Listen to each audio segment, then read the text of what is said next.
आहुति हमारी प्यारी सी बिटिया, ये हमें कुछ सुनाना चाहती है। क्या सुनाएंगे मुझे भी नहीं पता, पर मैं चाहता हूँ ये जो सुनाए वो आप भी सुने। राम क्यों पूजे जाते हैं? राम इसलिए नहीं पूजे जाते कि उन्होंने कौशल्या की कोख से जन्म लिया।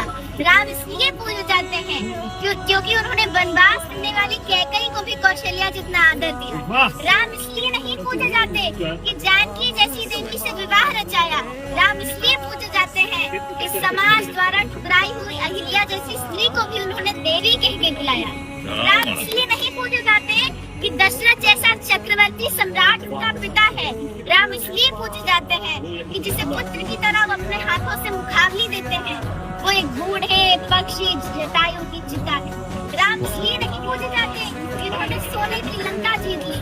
राम इसलिए पूजे जाते हैं कि अपनी अयोध्या के लिए, अपनी मातृभूमि के लिए, अपने बाहुबल से जीती हुई सोने की लंका उन्होंने त्याग दी। राम इसलिए नहीं पूजे जाते कि उन्होंने रावण की नाभि में तीर भेज दिया। राम इसलिए पूजे जाते हैं कि इस प्रकार विद्वान से जीवन की शिक्षा लेने के लिए उन्होंने लक्ष्मण को उसके चरणों में भेज दिया।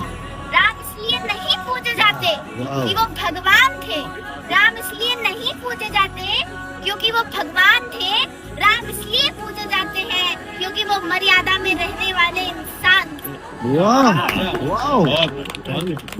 मैं एक चीज ऑफिशियली कहना चाहूंगा, ये मैंने आज से तकरीबन 1.5-2 साल पहले लिखा था, और जितना अच्छा हमारी आहुति बिटिया ने बोला है, मैं जीवन भर कोशिश करके भी इतना अच्छा कभी नहीं बोल पाया। एक बार तालियां आहुति के लिए। You are so blessed.